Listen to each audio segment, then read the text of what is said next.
दो चीज़ें हैं जो पाचन से संबंधित हैं और जिनका ध्यान हम सबको रखना चाहिए। सबसे पहला, अगर किसी को अपच हो रही है, अजीर्ण हो रहा है, तो एक स्लोगन है, अजीर्णे भैषजम वारी। अजीर्ण की अवस्था में पानी पीना भैषज का काम करता है। भैषज मतलब औषधि, औषधि का काम करता है। और इसके तुरंत बाद बोला जाता है अजीर्णे व्यंजनम विषम। अजीर्ण की अवस्था है, पेट में भारीपन है, खाना पच नहीं रहा है, और उसके बावजूद हम व्यंजन करें तो वो अजीर्ण व्यंजनम विषम, विष के समान काम करेगा। तो अजीर्ण की अवस्था में इन दोनों चीजों का विशेष ध्यान रखा जाना चाहिए। भोजन ना करें और पानी पिए। तो भोजन नहीं कर रही है तो अच्छी बात है, लेकिन पानी नहीं पी रही है तो अच्छी बात नहीं है।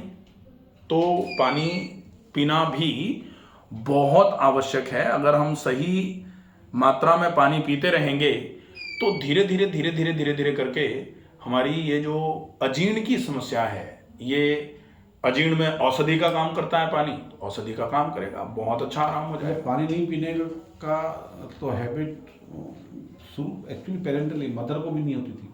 मदर बिल्कुल नहीं पीती थी। नहीं, वो तो मैं समझ गया, लेकिन मैं अभी नहीं, लंबे मेरे को कभी याद ही नहीं कि मैंने बहुत ज़्यादा पानी पिया हो। आवश्यकताएं जब पड़ें, हाँ, और जब ऐसा महसूस हो कि आवश्यकता इसलिए पड़ी है क्योंकि आदत खराब थी, तो उस खराब आदत को जितनी जल्दी बदल लिया जाए उतना ज़्यादा अच्छा माना जाता है। हाँ, तो उसको बदल दिया जाए, इंस्टेंट बदलो, ठीक है। पानी नहीं पीने की आदत तो बहुत सही आदत नहीं है, इसको तो नहीं, वो मैं भी मानता नहीं है, लेकिन अब वो सभी कहते हैं पानी पियो, पानी पिया ही नहीं जाता। आदत बनाएंगे तो बन जाएगी। जैसे बच्चा कहता है पढ़ाई नहीं जाता, अपन कहते हैं नहीं पढ़ेगा तो ही तो पढ़ा जाएगा। ये जो ऐसे ही मान के चलिए, ये जो दर्द होता है ये तो खैर जैसे ही पेट थोड़ा नरम होगा, आपकी कमर के दर्द में लगभग 50-60% आराम तो सिर्फ इसी से मिल जाएगा। फिर थोड़ा सा हम व्यायाम करेंगे कमर की मांसपेशियों की ताकत बढ़ाने के लिए, तो उससे कमर की मांसपेशियां थोड़ी मजबूत है। जैसे बैठे हैं हम तो मांसपेशियां तो लगातार काम कर रही हैं, नहीं तो लुढ़क जाते पीछे ऐसे, या फिर आगे। जैसे छोटा बच्चा होता है, अपन ने सबने देखा होगा, छोटे बच्चे को हम ऐसे करके पैर सामने करके, और बच्चा ऐसे ऐसे आगे होते होते माथा जमीन पर गिरा लेता है, क्योंकि उसकी मांसपेशियां मजबूत नहीं होती कमर की। और जैसे जैसे उसकी मांसपेशियां मजबूत होना चालू होती हैं, उसको आराम से बिठाओ, खड़े कर लो, दौड़ा लो, कुछ भी करो, काम करना चालू कर देती है।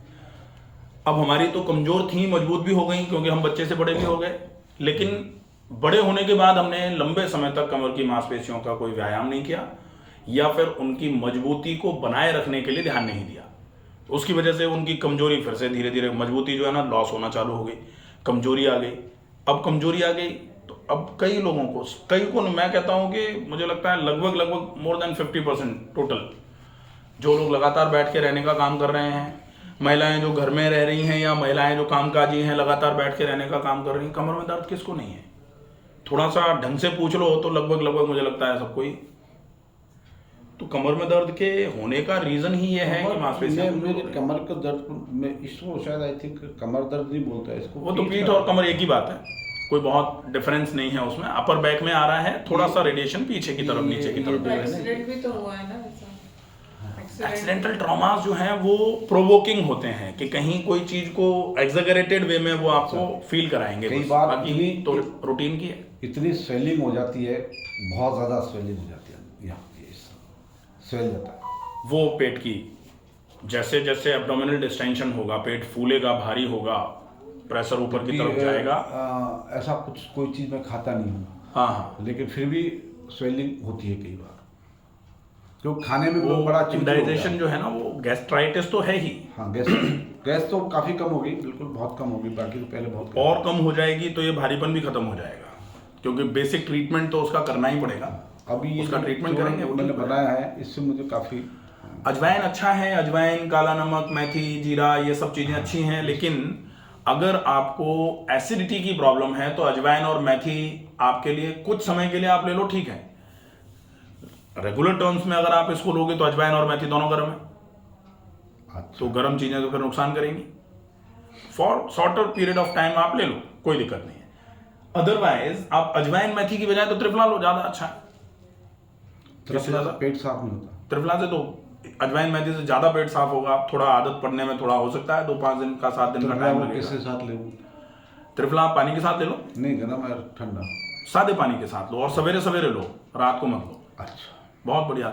त्रिफला तो सारे के सारे रोगों को दूर करने का काम करता है। प्रथम वर्ष तन सुस्ती जाए, 1 साल तक त्रिफला ले लो, सारी सुस्ती खत्म हो जाएगी, सारे ये जो आपको आलस वालस आ रहा है ना अपने आप खत्म हो जाएगा। दूजे रोग सभी मिट जाए, सारे रोगों को मिटाने की दम है उसमें। और त्रिफला को औषधि नहीं महाऔषधि कहा जाता है। मेरे नाम से यूट्यूब चैनल है, उसमें आप देखो, त्रिफला एक महाऔषधि बाय डॉक्टर रमाकांत शर्मा। त्रिफला क्या है, कैसे बनाया जाता है, कैसे उपयोग में लो, क्या क्या फायदा करता है, सब कुछ बताया है उसमें। आप उसको एक बार देखो। त्रिफला तो बहुत इफेक्टिव है, बहुत फायदा करेगा, त्रिफला तो मैं ले सकता हूँ। बहुत ही बढ़िया है। ये मान लो त्रिफला मतलब त्रिदोष सामक है, तीनों दोषों का समन जो कर सकता है, वात पित्त कफ।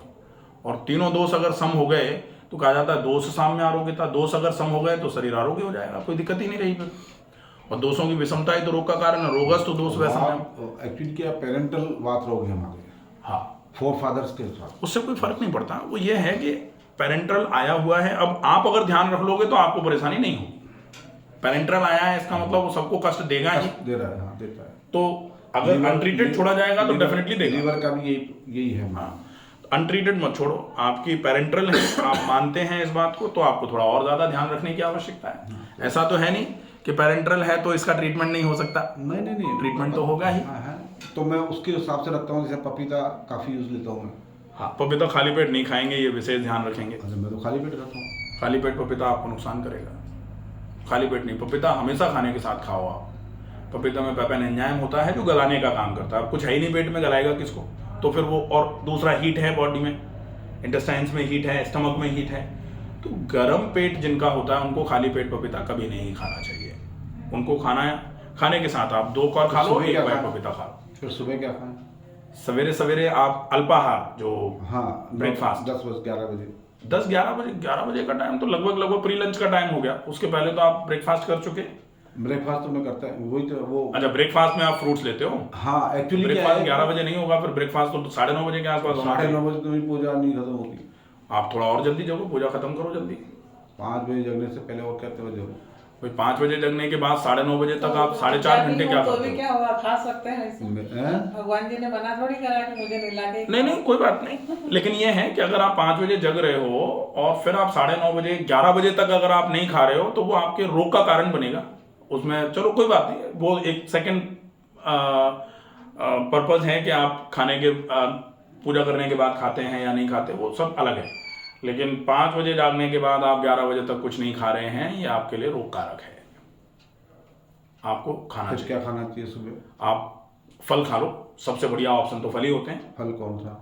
फल में आप जैसे अनार खा लो, आप एप्पल को छील करके खा लो। अगर बिना छिला हुआ एप्पल खाएंगे वो भी गैस करेगा। अच्छा, आपके पास चीकू या केला खाने का ऑप्शन है नहीं तो चीकू और केला आप नहीं खा सकते। हाई ग्लाइसेमिक इंडेक्स है, आपको ज़रूरत नहीं, आपका वेट पहले से ही ज़्यादा है। ठीक है, तो जहाँ ज़रूरत है वहाँ चेंजेस फटाफट कर दो, वो ज़्यादा अच्छा है। आप ब्रेकफास्ट थोड़ा सा हल्का फल ले लो। अगर फल नहीं लेने हैं तो 3 दिन फल और 4 दिन आप हल्का सा दलिया खिचड़ी खा लो। फिर आप 12 बजे के आसपास तो आपका लंच हो जाना चाहिए। अब अपन 11 बजे ब्रेकफास्ट कर रहे हैं तो लंच अपन 2 बजे कर रहे हैं। और अगर नहीं कर रहे हैं तो ब्रेकफास्ट और लंच का गैप बिगड़ रहा है। तो वो शेड्यूल पूरा सुधारने की आवश्यकता है। शेड्यूल सुधारेंगे, चीजें ठीक होना चालू हो जाएंगी। 9 साढ़े 9 बजे अपन ब्रेकफास्ट कर लें, लंच 12 साढ़े 12 मैक्सिमम 1 बजे। और उसके बाद लंच और डिनर के बीच में आप एक बार कोई भी जूस ले लीजिए, या तो वेजिटेबल्स का, और या फिर कोशिश करके आप सौंफ का पानी ले लीजिए या फिर लौकी का जूस ले लीजिए। वो चीज़ें अच्छी हैं, वो बढ़िया रहेंगी। और सब लौकी तो मैं बॉयल करके सब्जी बनाता हूँ। बढ़िया, अच्छा है, बढ़िया रहेगा। शाम का खाना फिर जल्दी हो जाएगा, ये आपका रूटीन हो जाएगा डाइट का। बहुत बढ़िया रहेगा, पेट की रोगों के लिए बहुत ही अच्छा रूटीन है। शाम को दलिया लिया जाए।